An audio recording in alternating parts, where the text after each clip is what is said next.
Salam alaikum. Shukran, Awi. I'm afraid my Arabic does not go much further than that, so I will have to switch back to English. Sorry. Welcome to our debates on early childhood and care this morning. Starting off right. And now, without further ado, I want to welcome my great colleagues on the stage with me. Starting with the, of course, ladies. And first of all, the local lady, if I may say so. Please, Butaina, if you want to tell us who you are. Thank you. Good morning. I am Butaina Naimi of Qatar Foundation. The topic of early childhood education is important to me on two levels. First, professionally, as I oversee the pre-K to 12 education on Qatar Foundation, and personally because I have two young children who started nursery this year. Thank you very much and welcome. Ahlan wa sahlan. We have another lady with us on stage. She comes all the way from Cambodia to talk to us. Samphy, who are you, please, and why are you here? Je suis Samphy. Je suis la directrice de l'organisation locale du Cambodge. Et mon organisation s'appelle Crusade. C'est notre famille. Et je vais dire ici, c'est très, très ambitieux pour moi parce que je peux participer dans le partage des connaissances, des expériences que je fais longtemps. Et je prends conscience que je peux partager avec vous tous et je peux changer mes expériences avec vous tous aussi. Merci. Leonardo. Well, I would like to start by thanking the organizers and sponsors of this initiative, because it's a great opportunity to exchange with other educators around the globe. My name is Leonardo Llanes, and I work for the Bernard Van Leer Foundation. It's an organization that tries to help children to get the best possible start by protecting them against violence, trying to encourage learning from birth, and securing that children always find a safe, healthy place to play. Thank you very much, and welcome too. Colin, you're the only English native speaker on the stage. So, but I know that you can introduce yourself in French as well. Do as you wish. Thank you very much, Bruno. I'm very grateful to be here.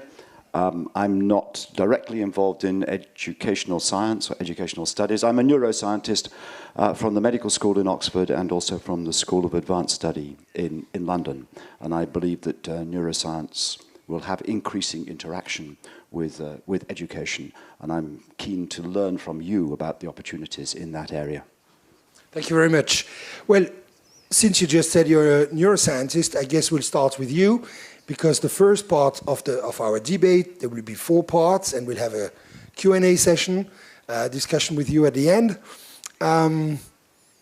What can you tell us about the young child's brain development that is relevant for education purposes today? What do you know, and what is it you don't know? Yes. I think we have to recognize that education essentially depends on the organization of the brain. Ultimately, neuroscience will inform education at a very deep level. There has, in fact, been a great deal of knowledge gained in the last 20 or 30 years about the early stages of development of the brains of other animals and of human beings. And this all suggests that the brain is an extraordinarily plastic organ. It can change. It changes in response to stimulation, and those changes happen in different ways throughout life. Changing of the brain is not limited to the very, very early years of development, but the mechanisms and the rules of change vary across the lifetime. If we could learn about those characteristics in the human brain, it could become the rational basis for the design of educational methods and the educational curriculum at every stage. One crucial thing that we know is that the brain, relatively early in life, passes through a number of fairly distinct periods of sensitivity when it is specifically prepared to learn certain sorts of things. For instance, from animal studies, we know that the visual parts of the brain, which are at the back, can be changed very rapidly in their organization as a result of visual stimulation.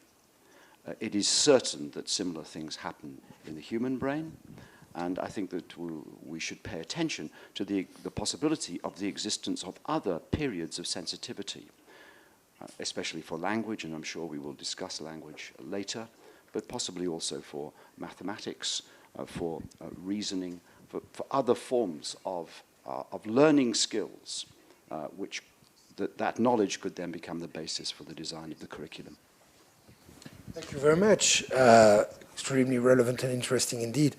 Samphy, I guess you have a question or Yes, comment about the impact of negligence or some sort of bad treatments on children on their development as far as brain and more is concerned, to Colin? Allez-y. Oui. J'aimerais présenter que c'est la négligence et la maltraitance et aussi que le stress, ça touche aux enfants. Ça touche au cerveau aux enfants. Parce que si les enfants sont malnutris, l'organisme n'a pas encore très vif et ça touche avec le développement du cerveau des enfants. C'est comme ça, je voudrais parler. Oui, c'est en effet probable. Colin, can you please confirm from a neuroscientific point of view that all sorts of mistreating that children can unfortunately suffer is certainly detrimental to their brain development? Yes. Of course, the most dramatic effects on brain development as a result of maltreatment occur before birth. The effects of alcohol, for instance, radiation, infections of the mother, and damage to the child at birth can produce devastating consequences for the organization of the brain. And those are very big problems for the classroom to deal with. But yes, Samphy is right. Insults later in life can have more subtle but equally important effects. I suppose that the most dramatic, surprising but dramatic effect is simply the effect of deprivation, social and sensory deprivation.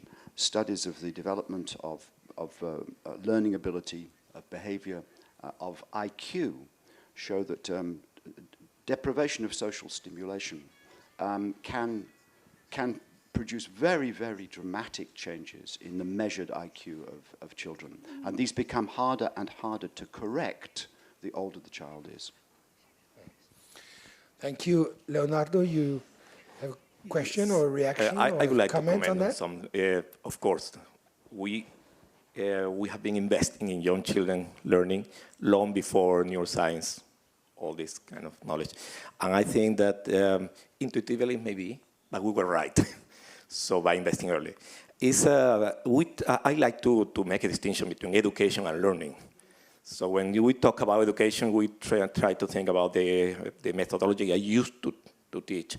And now with this neuroscience, we have everything, the real science and some kind of false prophet talking about neuroscience and making some circus around sending children like high school. So you have children at 2 years old, passing an admission test to go to a specific school to learn French, violin, and everything. So I think that the best thing that a child learns when they are born is to love, to be immersed in language, to know about play, explore the world, and you don't need a PhD to do that. So learning, I think, starts even long before birth, and I think it can be tested. Now we have enough evidence to show, but so it happened. Education, should we take the children to a specific center to learn? I have my doubts. We have a beautiful experience in Peru. We still need to intervene in somehow. For example, in the highlands of Peru, often parents don't talk to babies until they are 3 because they say they are opa. Opa means like dumb. They don't respond. They don't understand. So why you waste your time talking to someone that doesn't talk back? By changing this pattern, just showing, you don't need an expert to do it, just showing how the children react when the mother speaks, when the father speaks, when the siblings come around playing. Only helping the mother to see, look at the eyes of your child, look what she's doing. They learn new things. We have the case, so I like the case of Carla because we made the video because it was so special. Because the mother say, I wish I knew this when I had my 2 first boys. Because this Carla is so lively, and the others just missed the chance. So I want to say that even though science is saying that the brain is plastic and things, it's important the first 3 years, but not to send it to university, to facilitate learning. I see your point. Colin? Yeah, I couldn't agree more. The general lesson that we've learned from neuroscience is that the brain is capable of rapid change and that it passes through periods of sensitivity for particular sorts of change. I agree there has been a rush to overinterpret those findings in terms of education, with a huge emphasis on very early exposure to formal teaching. Neuroscience provides no basis for that kind of action.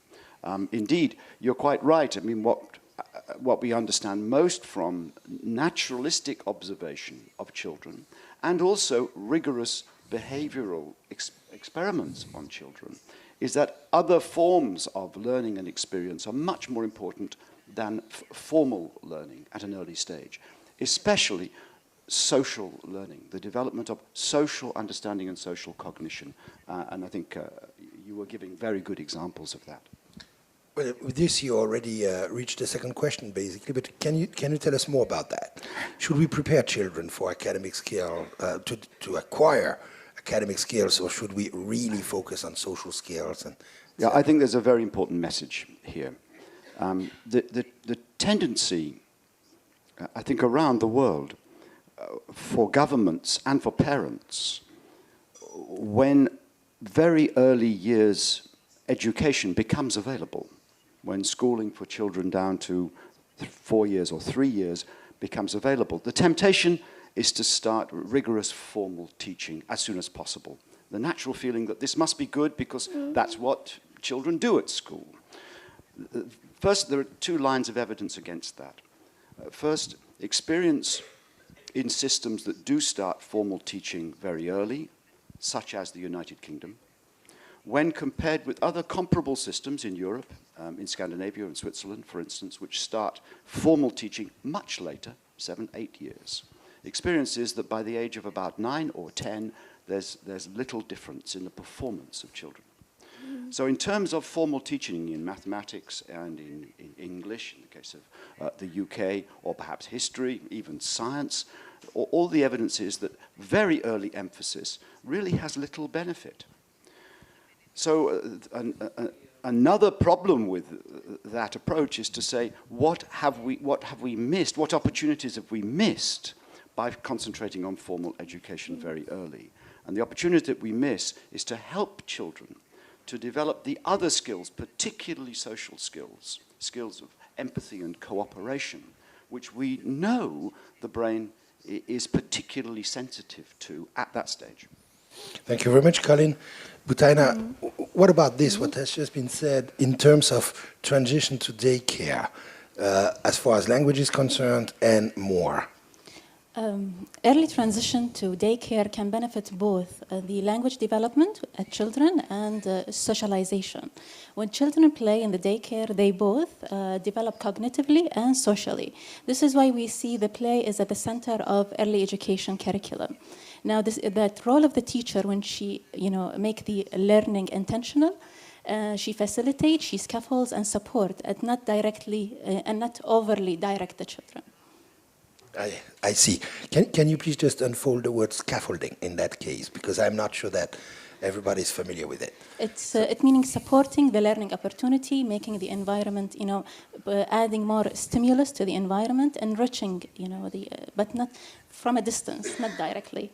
I see. Thank you very much for this. So we can now move to our second aspect. So now we've set the stage about the young child's brain development. So what role can we actually expect educators to play? What role can we actually should hope for? What is it we should do as educators? What is it we should not do? What is it we can do? Samphy, you certainly have something extremely important to tell us with your experience in your country and beyond. Oui, merci.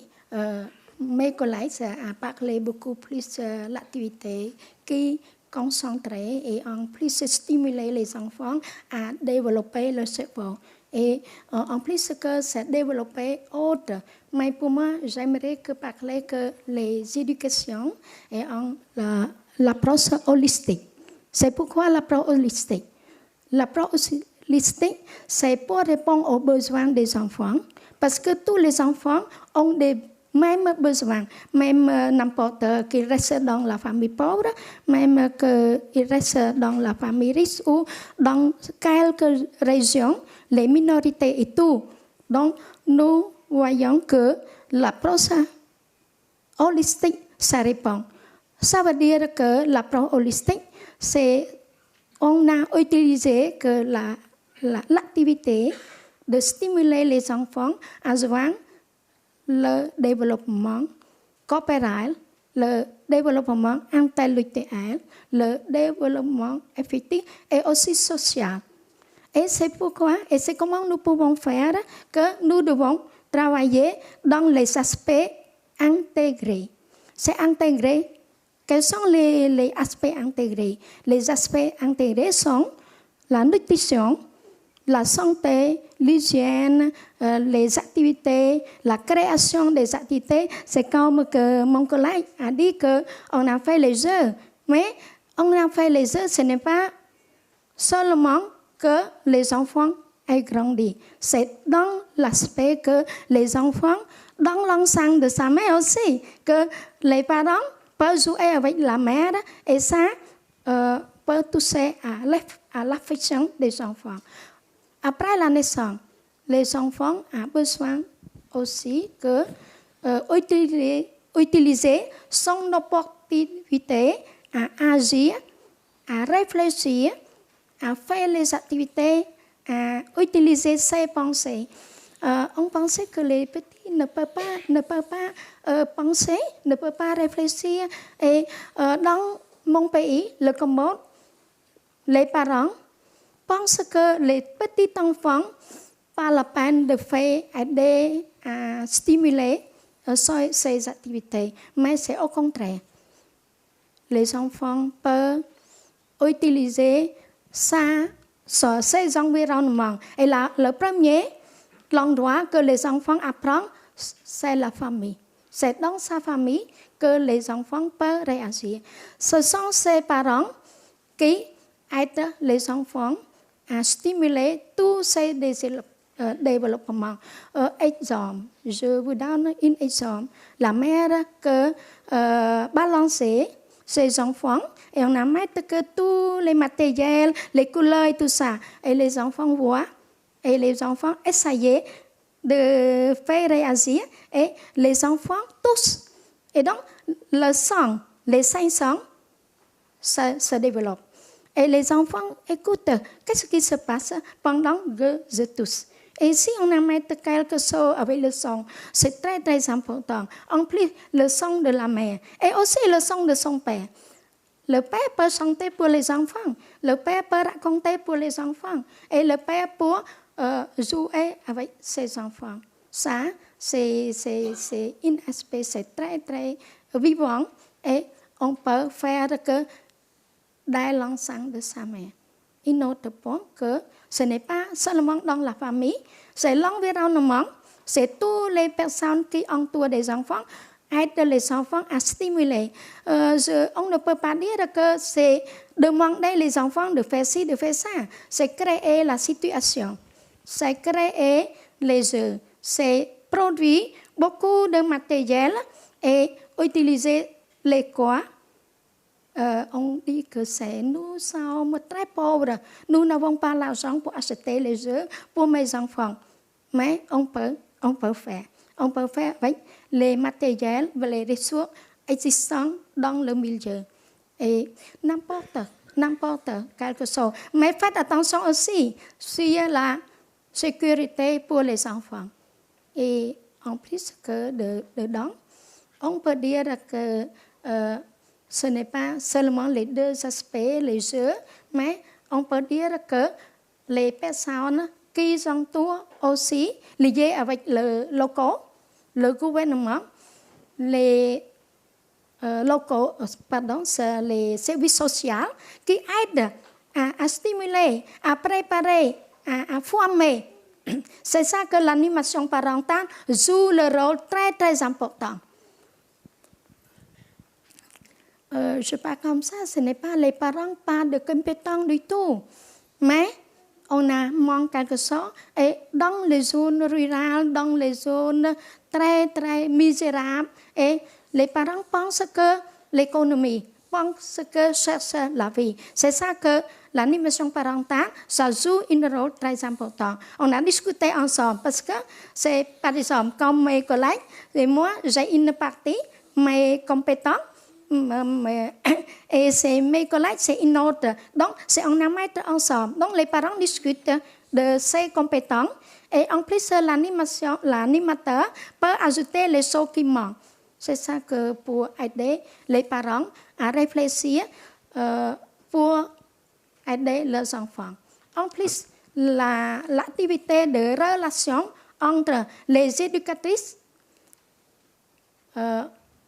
les parents, les comités des parents ou de soutien et les locaux, c'est une chance. C'est comme on a fait le relais et tout le monde centré sur l'enfant.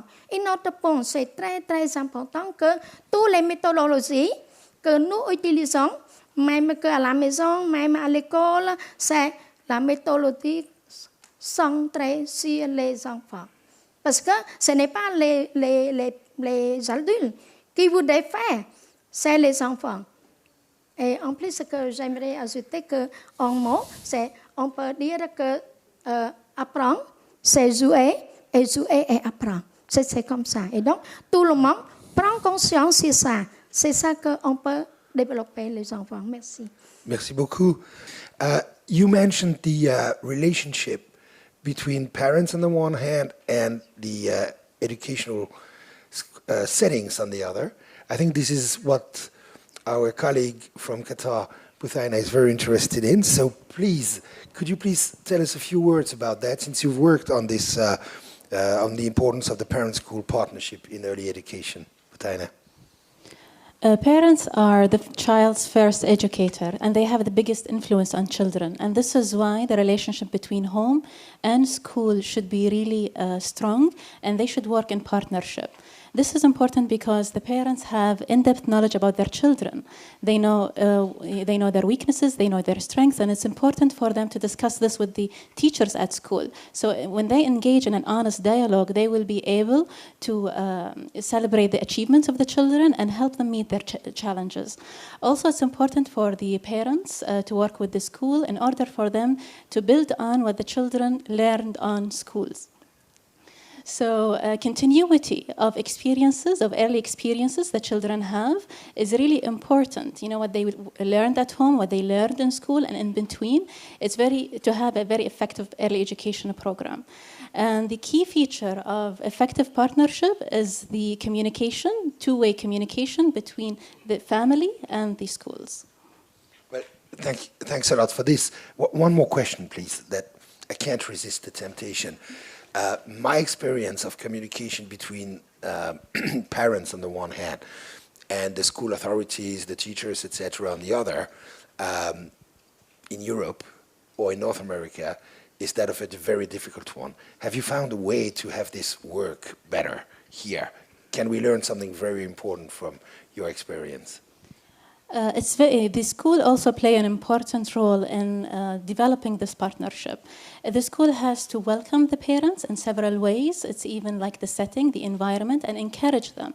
When the parents engage in classroom activities, because many parents lack the confidence in themselves. So when they come to the classroom, they will gain the confidence. It's also for the children. They feel confident when they see adults around them in the setting.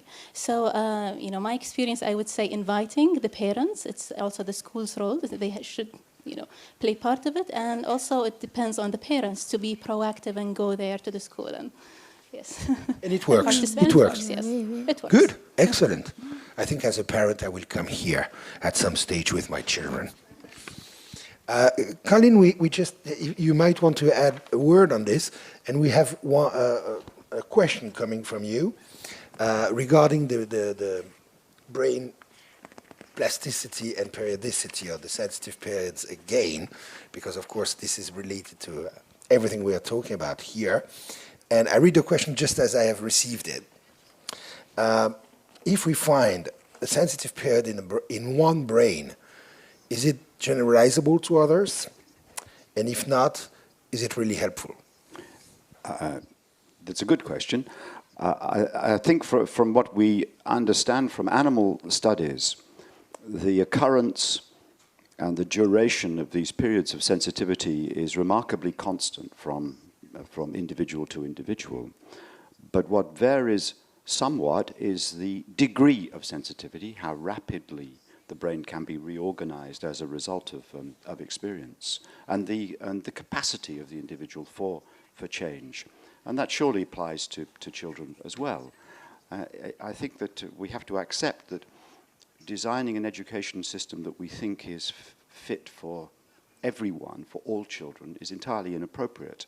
And I'm not just talking about the special needs, for instance, of disabled children. We have to recognize that there is variation in potential and ability amongst children. And the aim of education should be to recognize that potential in every child and exploit to a maximum the abilities of the individual.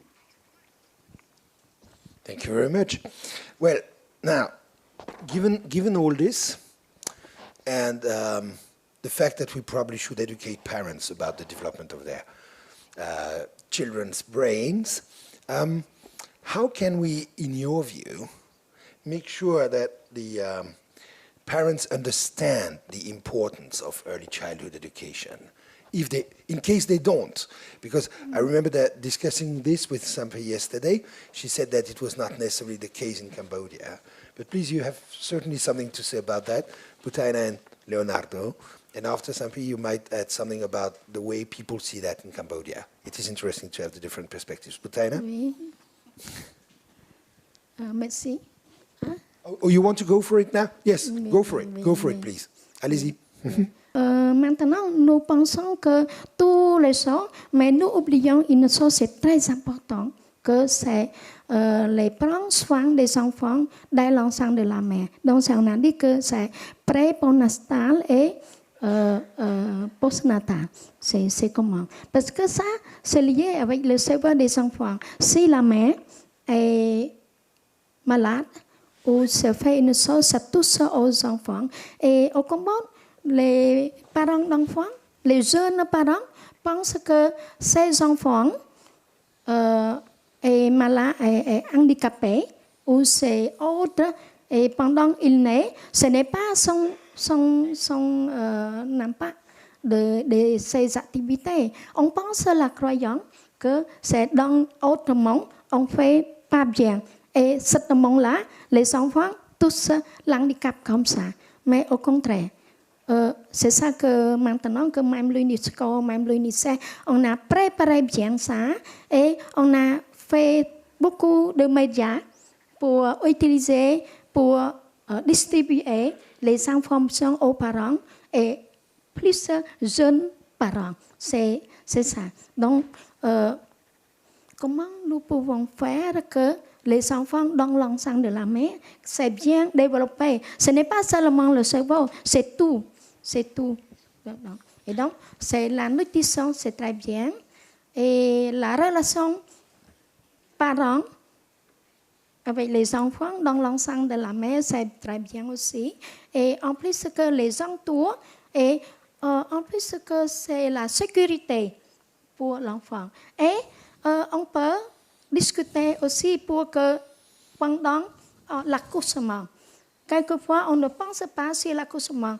Et une autre faute, c'est, il y en a au Cambodge aussi, que les jeunes c'est marié tôt et marié par les parentés. Et on a fait tout seul et aller en endroit avec les femmes dans le village.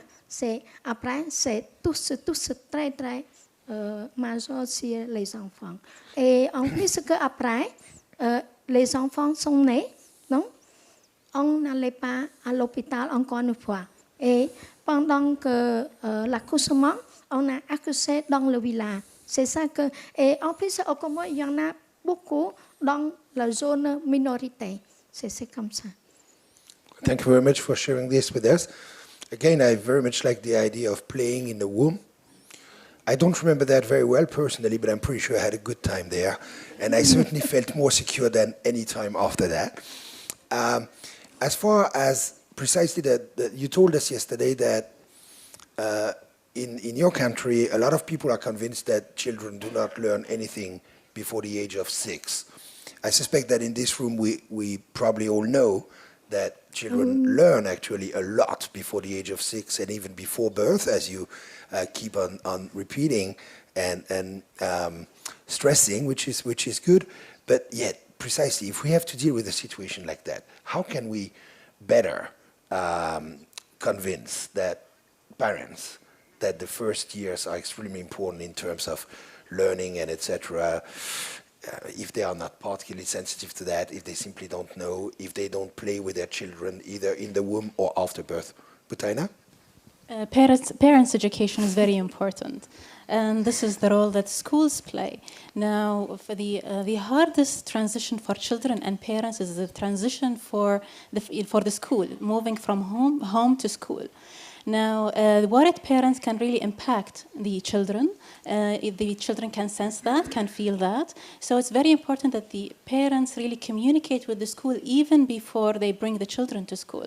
So, schools can have open days before the children come, for the parents to come and meet with the teachers, get acquainted with the facilities, with the building. It will help, have the transition as smooth as possible. Thank you very much. Leonardo, you've worked in this sort of conditions as well, and you work with that. What can you tell us about this, according to your experience? I found it very interesting because very often we ask ourselves, when you work with very poor population, and you see that parents not always understand or don't always have the time to think about the education of the children, we want to know more. How can we solve it? We did some surveys in Peru and Brazil, and to our surprise, parents, very humble parents, they want the children to proceed to go to school, even if the school is not doing something, it's not adding value, they want the children to go there. So they really value that. Even we saw it in India, in Odisha. So I think that normally parents want to, but not always they can or they think. So we have parents, for example, that they work from 3 in the morning to 9 that the same day, they don't see their children the whole day. So they live for every day. And it's difficult to expect that you're going to give a workshop to parents and to teach them how to. So we understand that early childhood education has to be tied with adult education. But not only that, has to be more holistic, as Samphy was saying. This program, for example, in Cuba, the Educa tu Hijo, now there are some other examples and being evaluated, but the interesting thing in that program is that Cuba is a very poor country. And they managed to have universal coverage of early childhood education from birth to the time they go to school. How they do it? I went there, I saw the teachers, but they don't work alone. They have also the health agent there, the community working there. So if you have at least one parent at home, the child stays home. And they meet in public places at home, and the teachers go and visit. You have a replica of this in Brazil. But in Brazil, you cannot have a teacher to do that because the system of education only conceives education when you go to a building, to school. Okay, informally, non-formal visit, home visiting, this is not this education, it's something else. So they did it from health, and they connected to education, and they visit every child, every rural child, and they work with them. So even in some cases when the parents don't understand, just by having the chance of going there, visiting, you can create this new motivation. I want to refer to a model in India. We were supporting a project that were cooperatives of women. These women didn't have much capacity. They were just having crèche for children, so they were not teachers. Some of them couldn't even write, or barely could write. And one of the first interventions that for me was amazing. First, just having the child inside the crèche, even though don't pay attention to the environment, to the methodology, to the training, forget about that. But those girls were taking care of children that otherwise would be in the street, exposed to other things. So that was a big gain. The second gain, they care for the children. So we started to introduce a kind of adult education by helping the caretakers to write a diary, to write 2 lines about what the children did today. First, they only say what they ate, if they were having a bath, only that. Then we start to say, but you can say, did they sing? Yes, they did. Oh, that's important, put it there. So what I mean is that it's not just educating the child. You know? In fact, it's educating the adults around the child that makes the difference. And I think now we're exploring something new. That's the second example in Peru, is that we have discovered that children organized can do a lot for their children. I'm not talking about the child-to-child project in Africa that I found remarkable, interesting. I found it something more spontaneous, but for us it has been like an eye-opener.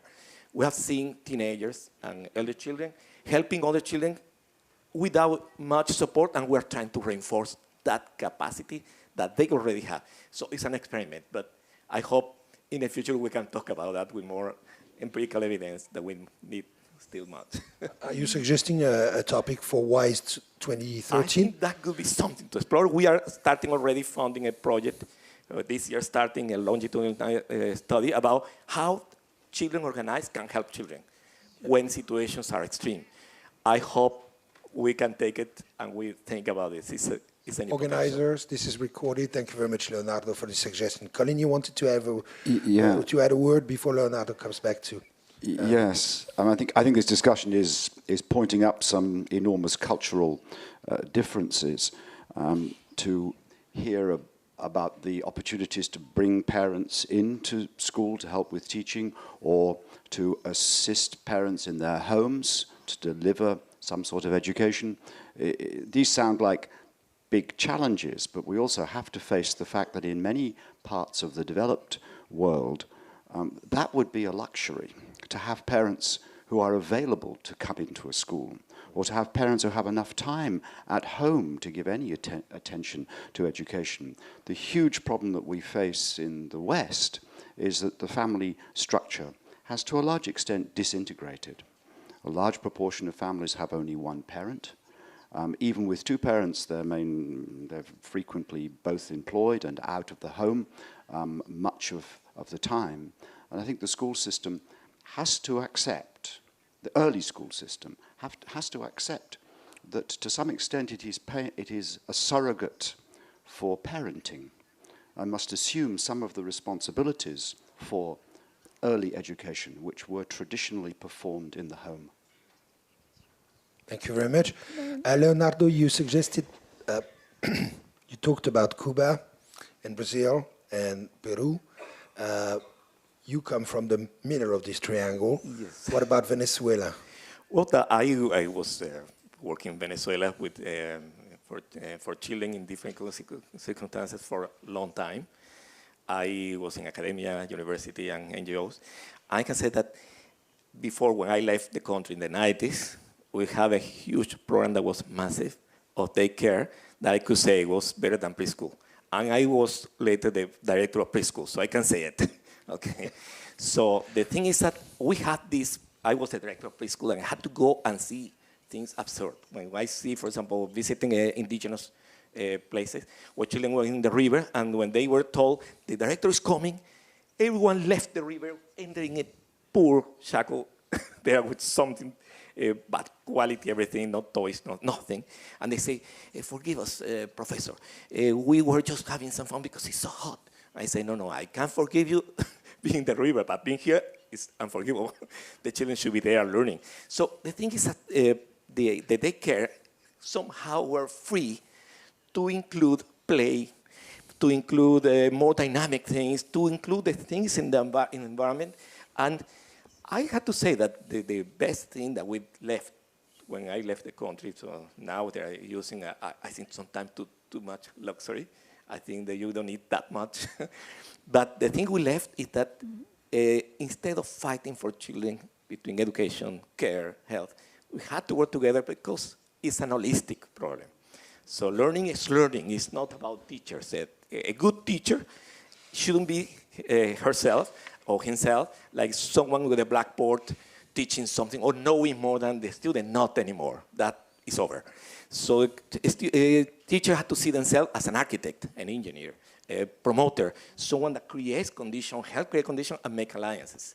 And that's how I think we're trying to push. I think that now we have more opportunities to do it because we are more aware about the need of education than before. Well, thank you very much. I mean, if I understand you well, you also consider that's what you said just before, that not only education, but specifically early childhood care and education has a key role to play in order to fight and reduce inequities and inequalities of socio-economic or socio-cultural nature. I'm convinced myself of that, but it is completely intuitive, kind of. So I would like to hear the experience of a professional on this. Well, I can say that we moved from attending 2,000 children to 360,000 children in 4 years, just by shaping a good program of home visiting. So it's possible. In Brazil, in Rio Grande do Sul, they picked the project of Cuba, of course, with more resources than Cuba, and they managed to scale to the whole Rio Grande do Sul. It's a state bigger than probably some other country in the neighborhood. Okay, and they managed to scale. They did in the Amazon, for example, in Maranhão. I think I told you the story about how they dropped more infant mortality in 70% just by flagging houses. And this is kind of interesting thing. So when we think about policy, we think about someone there writing a big document, and communication and agreements. But this was so simple. It's just putting a flag wherever a pregnant woman was, make community to be aware of them, notice them. And only by noticing them, everything went around. So they learned that they shouldn't give babies black beans. So only that thing saved life. The Peruvians took the idea and they flagged places where houses are flooded by the Amazon River, and they put flags, the kids put flags, and so they could take care of children 2 to 6, that's the one that fall in the river and die. So every year they have a number of children dying in rivers. This year they had the higher flood, and no child died this year because the community could flag it. So what I mean is that the same in Venezuela, same in Colombia is you had to use the knowledge, and you had to share the knowledge with the people that is interested. So for me, good policy is a policy that listens to the beneficiary. So they are the ones that know the answer. And you had to go, you had your expertise, professional, but you had to hear those experts that are there in the community and live it every day. So thanks a lot for a very positive and optimistic message. Now, educating parents, as we said, is something important, and you bring the knowledge in, etc. However, if we start to worry them, apparently worried parents can be very detrimental in terms of that. Am I right, Butaina? That's what you suggest. It's very important to make the parents feel welcome at the school and comfortable with the school. So how this happens is through communication. Now, when the teacher communicate with the parents about their children learned throughout the day and what they have achieved, they feel more comfortable and more relaxed and more willing to let go. More willing to let go. of the children, yes. This is a very powerful message. Just let go. I like that one. I like that one. Thank you very much. Samphy, you wanted to add something about this. Allez-y, si vous vouliez rajouter quelque chose. Merci. Pour moi, ce n'est pas faire le contraire. Ce n'est pas dire non. Mais j'accepte avec vous et j'accepte avec vous aussi. Mais j'aimerais ajouter que l'activité que nous avons prend conscience. D'aînés, je ne parle pas dans l'ensemble, mais maintenant, les enfants qui naissent. Et vous parlez que c'est les parents ont trop occupé sur le terrain. Et on a dit que, madame a dit que les parents doivent aller rencontrer les éducateurs à l'école.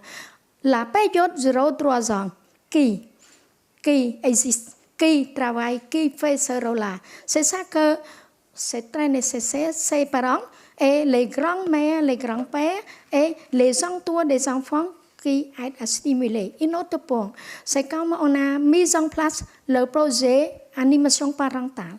C'est comme je parle avant, c'est ces personnes-là qui peuvent entraider. Et une autre qu'on apprend l'expérience de India, on a fait les activités, on peut parler home base. Oui. C'est les mères, les groupes des mères, les groupes des parents qui s'entraident. Les groupes des grands-mères, des grands-parents qui s'entraident de ces activités-là.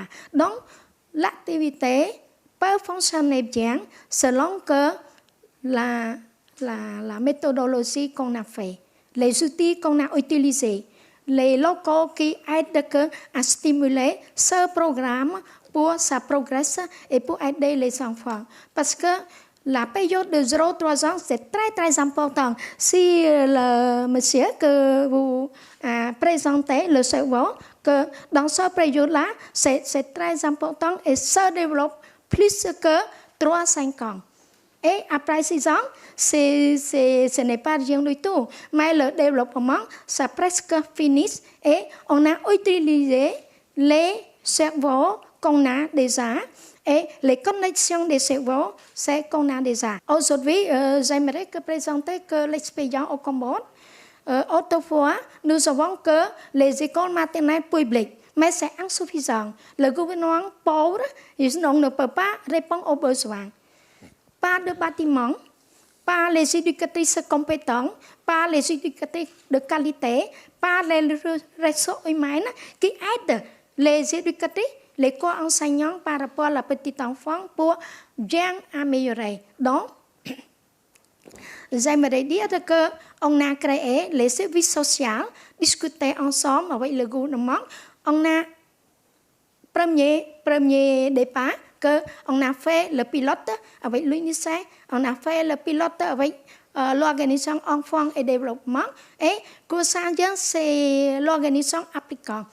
Donc, on a cherché une autre, c'est alternativement avec l'école maternelle publique. On a fait l'école maternelle communautaire. Cette école-là, c'est l'école des communautés, c'est l'école des parents, c'est l'école que les villageois prennent conscience d'aider leurs enfants.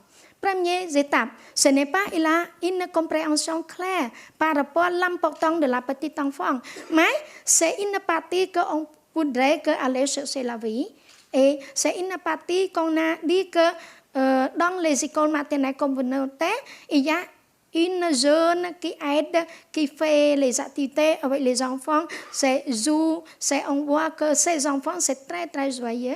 Et en plus que le retour à la maison, ils peuvent faire les choses. Mais il note pas, il n'a pas de compréhension. Il voudrait qu'à l'école maternelle, on apprend à lire, à écrire, comme le primaire. C'est comme ça. Donc, on a changé. Et maintenant que l'école maternelle communautaire, ça touche. On peut faire dans le village, à la pagode ou dans l'endroit consacré et où on a attaché au primaire. C'est comme ça. Oui, merci beaucoup.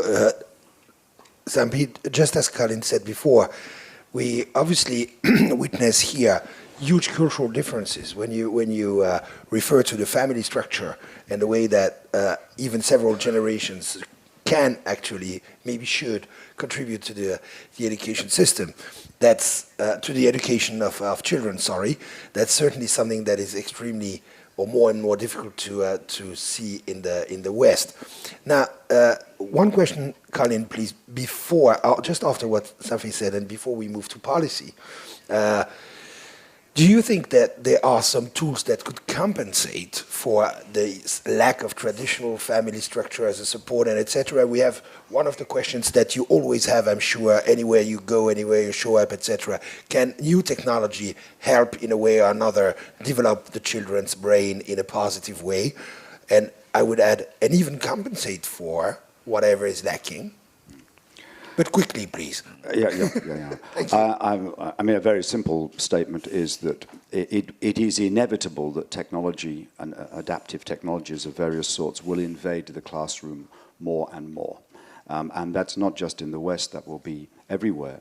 And indeed, adaptive technologies, computer-based techniques, web-based methodology, may give a chance for developing countries to move much more rapidly, to jump over, to leap over a stage of development of their school systems to a much more advanced state more rapidly. But we need to think about the design of those technologies, and knowledge of neuroscience, I think, must underpin them. We have to recognize that the presence of the commercial sector in developing technology is essential, but not necessarily always guided by the best principles.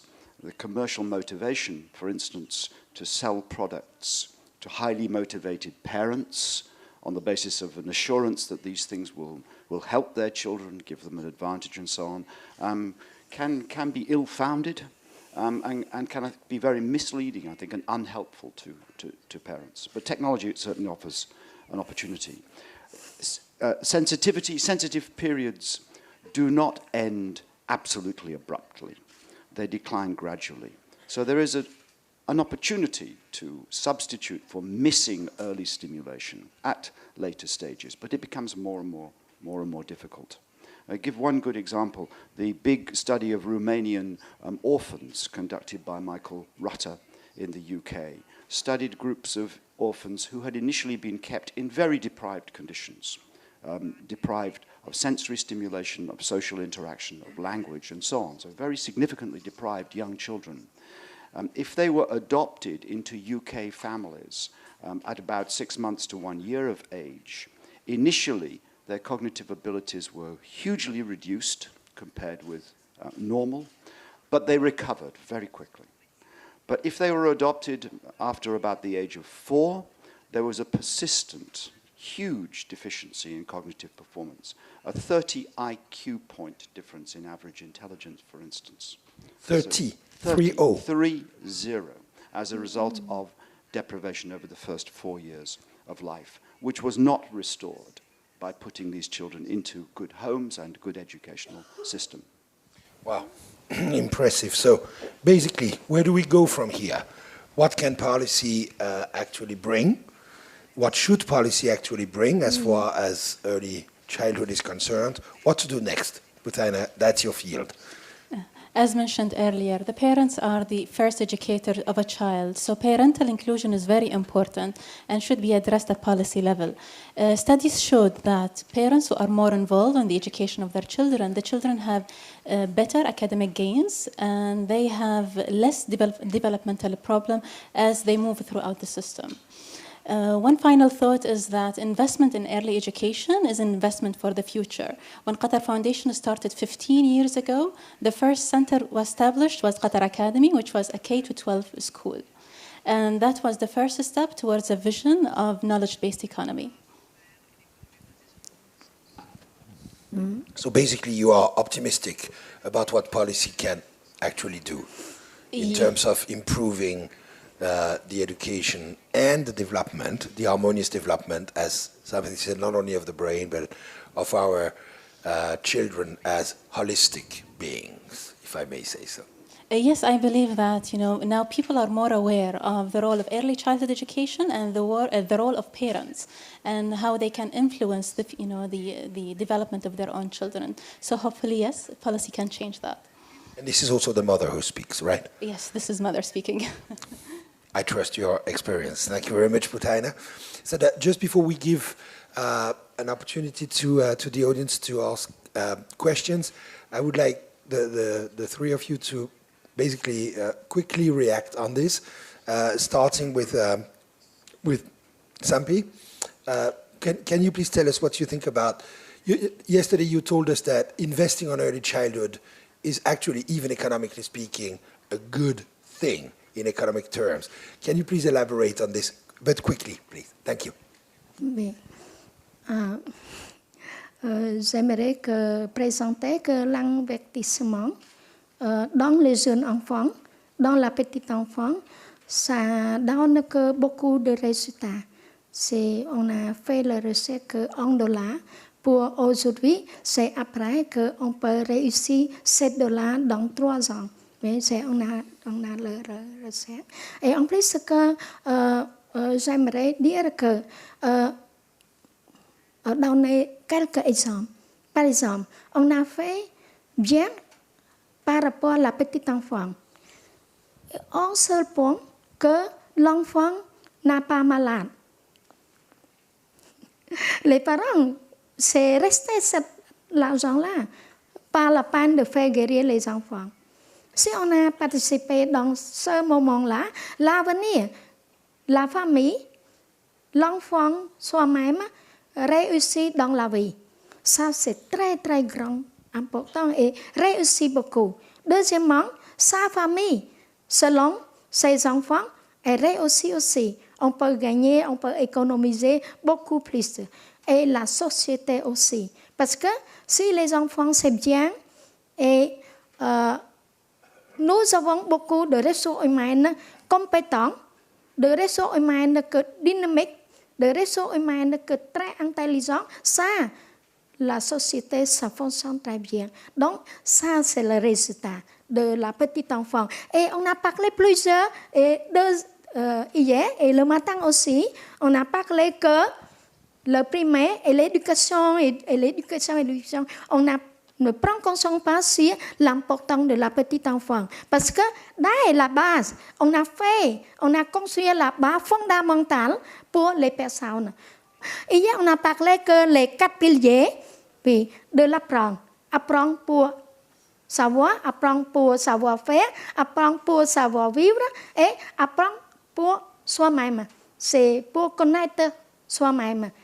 C'est ça, les 4 piliers-là doivent construire dès le moment de la petite enfant. Wow. Ça va? Thank you so much, Samphy, for that. Leonardo, por favor. Gracias. To give a last statement, I would like to repeat something we say at the foundation is that early childhood is everybody's business. I like that because somehow we think that educators, and we all that do that profession somehow, we should think and see outside education. So more investment in early childhood is something that we are promoting in Latin America with the governments. We have connections. We want to see more investment, but more investment doesn't mean to repeat our mistakes, errors. We had to see the investment is there. We had to ask people to be accountable. This morning, Prime Minister, ex-Prime Minister, Mr. Gordon, talked about the importance of the Ministry of Finance. Yes, it's very important. You can be a Ministry of Education, but if you don't have agreements, if there is not an understanding with finance, you don't move the money. You can have the best curriculum, the best plans, and nothing happens in the ground because the money is not moving. But once the money moves, you have to make sure that you have more than one educator. Talking back about the Amazon, getting to children far in the jungle is quite expensive. Moving a boat to reach those people is expensive. And you can find the same situation in India, in some places in Africa. So many places you have isolated populations that are really hard and costly to reach. How you do it? Finalize. You don't have to have the bus of education or the boat of education.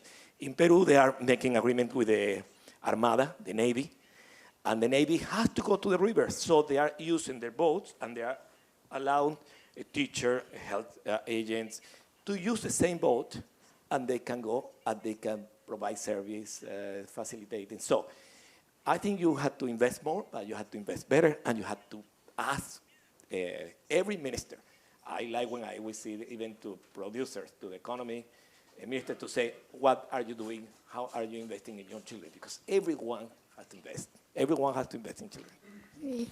Thank you so much. Yes, just one more word, because we need 15 minutes for the audience to be able to ask. But please, no. Shoot. Allez-y, Samphy, pas de problème. Une minute, et après on passe aux questions. Oui, c'est vrai que on a fait advocacy pour les ministres et aussi que les hiérarchies du gouvernement. C'est comme au Cambodge, c'est même que pauvre. Mais si les gens prennent conscience, on peut écrire, on peut préparer la politique nationale. Et ces politiques-là, ce n'est pas écrire pour écrire, ce n'est pas produit pour produire. C'est tout le monde qui sait et c'est toutes les personnes qui appliquent. C'est comme ça. Et donc, tous les ministres, ce n'est pas seulement éducation. C'est les autres, c'est la santé, l'agriculture, c'est l'intérieur et c'est rural et beaucoup. C'est tout le monde.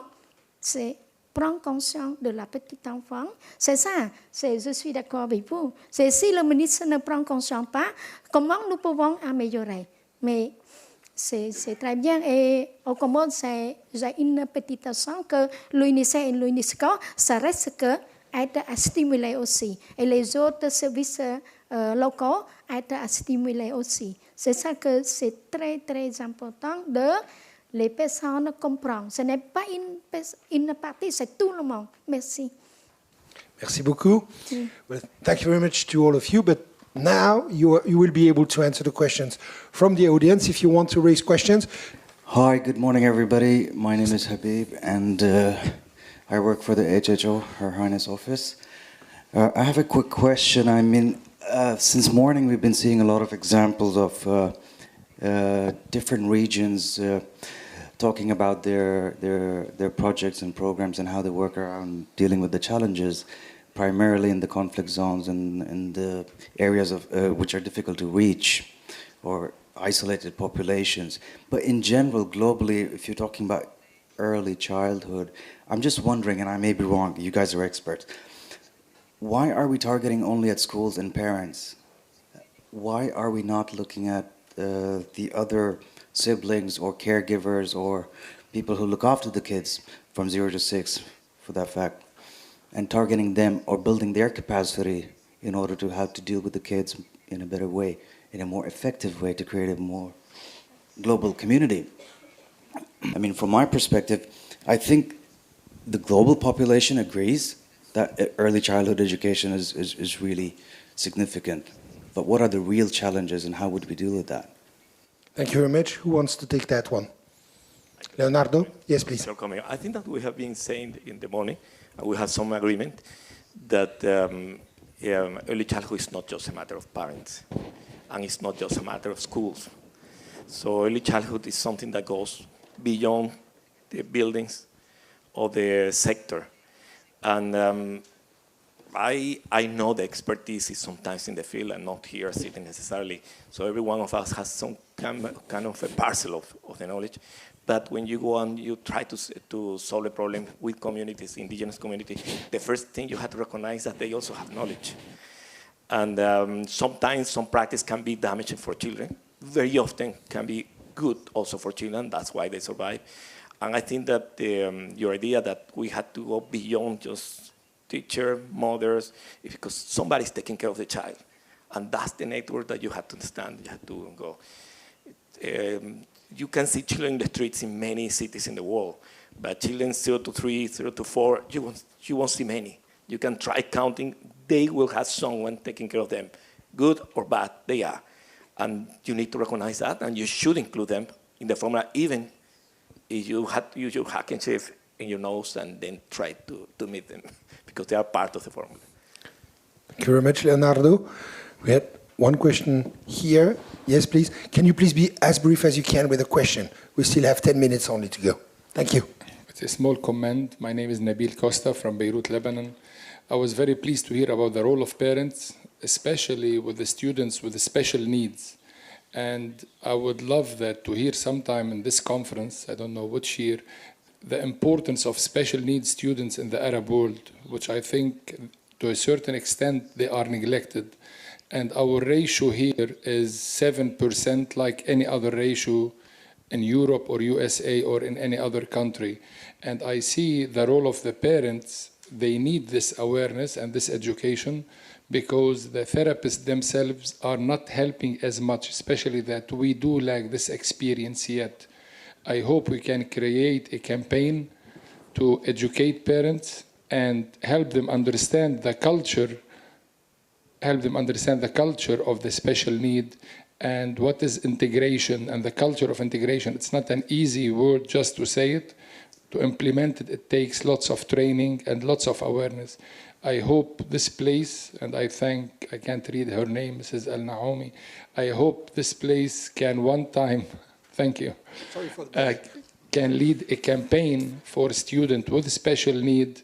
And by the way, I much prefer the word special need on disabilities.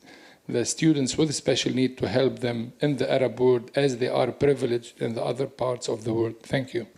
Well, thank you very much for this. I think actually, Butaina, you're the person to answer because the question refers specifically to the Arab world, and I don't think that any of us has something to say about it except you. Thank you for your question. I would like to highlight the Qatar Foundation experience in this field. We have Awsaj Academy. It's an academy dedicated for children with learning difficulties. We don't even use the word special needs or disabilities. So this school is under the umbrella of Qatar Foundation and has made a lot of progress in that field. When you look at the parents, we have information sessions. They really participate in the program. The same thing is the teachers are really qualified in this field, in special education, reading specialist, occupational therapy, and the student-to-teacher ratio is really small. We have 10 children per class maximum. And the center not only have the obligation to the students that are enrolled in the program, but also for the community. They have annual conferences for the teachers and the parents, and they have evaluation also, the services for the parents. If they felt that their children had any problem, but they couldn't really diagnose that, they do offer these evaluation services for the families as well as the other schools. So we have a successful experience, and I hope, inshallah, in the next WISE conference, we have a dedicated session on that. Inshallah, you will be heard, yes, I'm pretty sure. Thank you, Butaina. We have time for one more question. I just have a question regarding sort of attitudes, and aren't really parents and students all slaves to the attitudes and requirements that society has set? So all the innovations and things that we're talking about, aren't they only as good as the follow-through that we have for them? Thank you. Who do you want to answer this one? Anyone. Anyone. Who wants to take Colin? Well, if I understand the question correctly, I would say that evaluation of practices is absolutely crucial. It's clear that education is in the stage of development, of the opportunity for new ideas and methodology to be applied. But we shouldn't do that without putting in place, for every new approach to education, methodology for evaluation of its success or failure. So follow through is crucial. Thank you very much. Yes, please. Hi, my name is Taufik. I'm actually a WISE learner, a student at the University of Warwick and French. So my question is for Mr. Blackmore. I really liked how you described how the plasticity of the brain is and the different periods at which it learns faster and better. And then how you talked about technology and how the logical step of actually making it happen with technology can be the future. So my question is, do you believe in a mass customization of education with the help of technology? And if yes, then how would that hypothetical system look like? Thank you. Go ahead, you have 27 seconds, Colin. Yeah. Well, that's enough to answer something like that. Easy to predict that technology will be increasingly important in the classroom. Mass manufacturing of education or mass technology of education will have some value, I think especially in the developing world, but we mustn't lose sight of the variation in potential and needs of children, partly determined by their family circumstances and partly determined by their special characteristics. But there will certainly be a place for technologies for them as well. I think an interesting area to be addressed is the application of technology to special needs. 27, perfect. So with this, we have time for one more question, but again, we have 1 more minute total. Yes, please. Thank you for giving this opportunity to me. My name is Jamil Abdulati from Palestine, Gaza. And I'm a psychologist, actually. And I appreciate the discussion that they mentioned about the importance of the family and the importance of parents. But the other component, I believe, the psychosocial component, which we cannot ignore it when we deal with the children. And the first line, when our children go to the school or go to the KG, we should teach them how to deal with our children. And the parents are considered as a first line. We should take care of them. And plus, the trauma affect the brain functions and affecting the performance of the children in the schools. And we face that when we work with the school counselors in the Ministry of Education schools. We find there's a big challenge with the teachers themselves under pressure and under trauma, and they cannot deal with the children. So this is another component we have to take care and consider while we're working with the children at the school or at the family environments. Thank you. Thank you very much. Butana, the final word on this, please. I strongly agree with what you just proposed. It is very important that we educate the parents about that, as well as the teacher should be really qualified to handle such transitions. As you mentioned earlier, yes, the transition really affect the children emotionally. This is why we need to work together, the parents and the school, in making this transition as smooth as possible. Because this transition will occur in several times during the educational system. We're talking now about from home to nurseries, but then we have from nursery to the primary school, and then to the secondary, and then to the university. And the earlier experiences, it's always have an impact on the students. So, yes, I couldn't agree more. So let's be careful, but at the same time, let's go for it. Yes. Thank you so Thank much. you very much.